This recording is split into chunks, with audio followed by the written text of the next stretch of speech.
आदिवासी आमदारांनी मंत्रालयातील जाळीवर उड्या मारून आंदोलन केले आहे.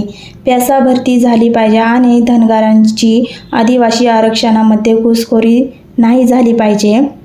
या मागण्यासाठी विधानसभेचे उपाध्यक्ष नरहरी झिरवळ यांच्यासह आदिवासी आमदारांनी मंत्रालयातील संरक्षक ज्या जाळ्या असतात त्या जाळीवर उड्या मारल्या आहेत. पोलिसांनी मोठ्या शर्तीने त्यांना बाहेर काढले आहे.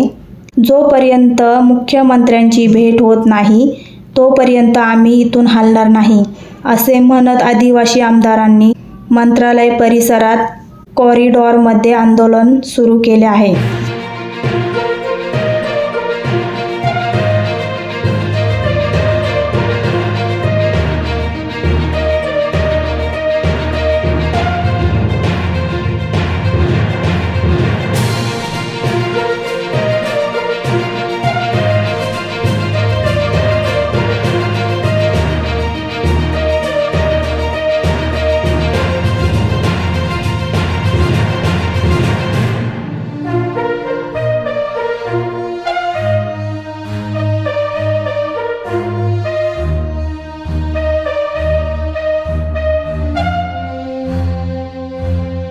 जनशक्ती यूट्यूब चॅनेलला सबस्क्राईब करून बेल आयकॉनवर क्लिक करायला विसरू नका.